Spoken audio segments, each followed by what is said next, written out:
Okay, so we're back and we're going to talk about, to start off with, self-generation effects. Um, so here we have, if this was a live class, what I would do is mute the screen and then make it so I could just see this list. And I would read the list out loud. And your job would be to um, put a check mark next to the number of any word that you think describes you. And so you would say, give yourself a check mark if you consider yourself to be a forceful person, or if you consider yourself to be a quiet person, and so on. You go down the list and you mark any of the items that you feel like describe you. It's really important that on your own piece of paper, you don't have these words written down. This would be something I'm just reading out loud. And then the students just have their paper numbered and they put a check mark next to the number of the item that they think describes them, because I don't want them to try and remember the words. I want them just to think of the words and make a mark to indicate which ones they think are self-descriptive and which ones aren't. Then we go to another phase where now I ask them to remember as many words as they can from the list. And what we find is that typically people will free recall more words that they consider to be self-descriptive and fewer of the words that they thought didn't describe themselves. And that's an example of what we call self-generation effects, where you're recognizing items that are descriptive of you, you tend to recall them better. Anything having to do with our own personal self, autobiographical information, personally relevant information, tends to be better remembered than things that are not related to us, that we sort of think are not important, or they're less important if they don't relate to us. And so self-generation effects refers to how important the self is as an organizing feature, right? You have a lot of factors organized around this concept that you carry around with you called yourself. And those factors are really memorable. So self-descriptive items usually are better remembered. Now, when I do this in class, there's always someone who remembers more of the things that were non-descriptive, and sometimes that happens. People are outliers. People have different strategies for remembering things. But on average, people tend to remember more things that are self-descriptive and fewer things that are not self-descriptive. The reason why this might happen is because maybe those things that we feel like describe ourselves, we already have a tendency to elaborate on those. Um, I consider for example, let's say I had marked a check mark next to forceful. Maybe I consider myself to be a forceful person. And as I'm making the mark, yeah, I think I'm forceful. I might even automatically and unintentionally think of an example of a time that I behaved in a forceful way that illustrates, yep, I made the right decision. I am forceful. See, I acted like that in the past. And that kind of elaboration makes that material more memorable.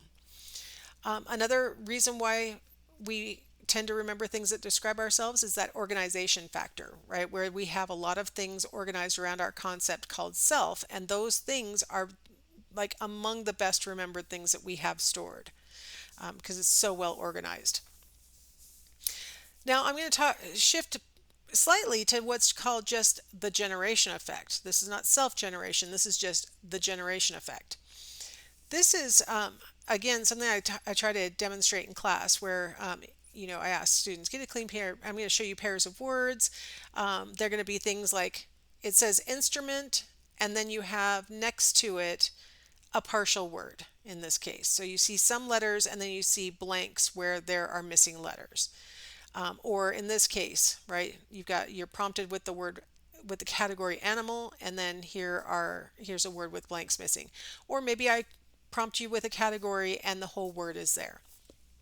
So you're going to experience pairs of words, and the first category word's always going to be the category topic, and then the second word is always going to be the category member.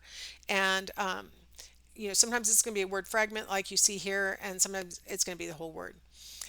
The job of the student as we go through this demonstration is to actually write down the second word. So I say instrument, I show um, this word stem, and you're supposed to write down that second word, filling in the blanks if at all possible, right? If you think you know what that word is, you would write the whole word. If you don't, you can just copy down what's there and not, you don't know what the word is. That's okay. Just copy it down as it is. If it's a whole word, I won't say it out loud or anything. You just copy the whole words, right? So you would just write the word banana because it's there. So we go through this in class, and I'll say, mineral, and then in this case, you've got the whole word there, and so you would write pyrite.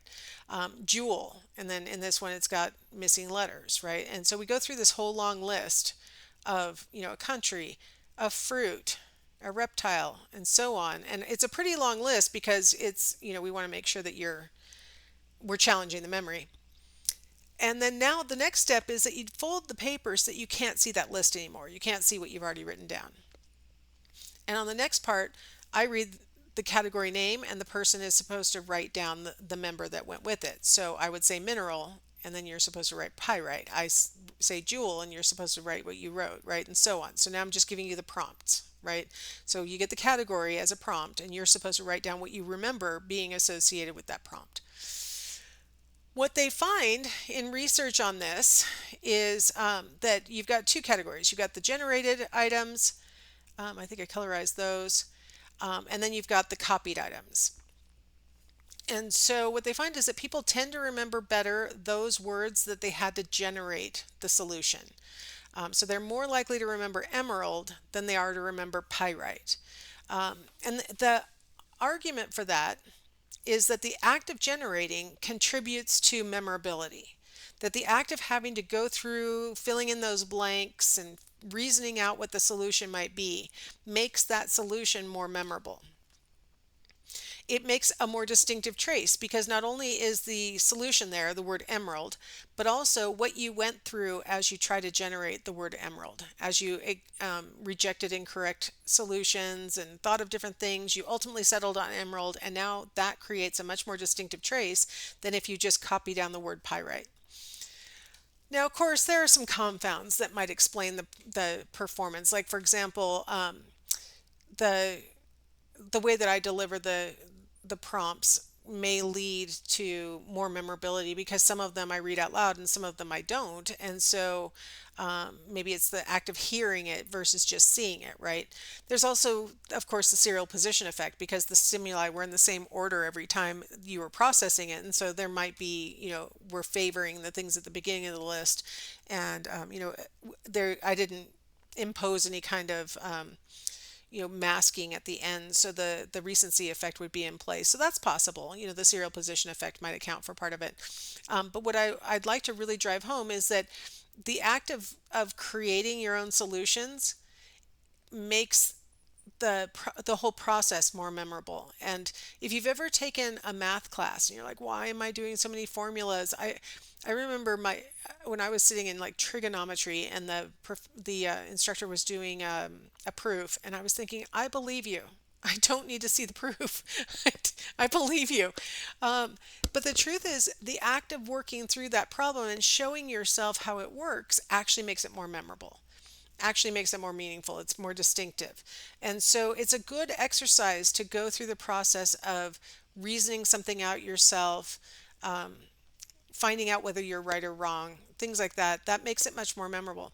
One risk, in my online classes, one of the reasons why I don't do very many discussion boards, and particularly not in Psych 100 or Psych 200, where people are really at the very introductory level, is that if you don't know the material well enough, you may be generating wrong answers, and now that's what you're remembering. You may be discussing things that are not supported by data, things like that. I oftentimes have people listening to these videos who aren't in my classes, but pick them up off of YouTube, and then they will ask me why I don't talk about things that are their personal experiences. And they'll say, well, you're coming from the US and I'm coming from whatever country I live, and you're describing something that doesn't describe my personal experience, and therefore it must be culture that determines this different outcome. That's not necessarily accurate. Your personal experience may not be accurate within whatever country you sit. You may be unique. You may be having a different outcome. You may be producing answers or outcomes that are different from other people and that aren't necessarily the ones that are supported by data and the averages and the things that we talk about in psychology. And so it's really important for me not to let my Psych 100 students start discussing concepts and things like that Because even if I come into the discussion board and correct it, you all know as students that that student who generated that incorrect information probably never looked at the discussion board again and never found out that I corrected them. So it's one of the problems I have with discussions in particularly the low level classes is that they may be generating and therefore making very memorable wrong answers. And so I worry about that a lot. All right. Repetition. I can't, you know what? I got lost in what I was talking about and I have no idea how long I've been talking, but it feels like it's been a while. So maybe I'll start repetition in the next video to give you a break. So I will see you in the next video.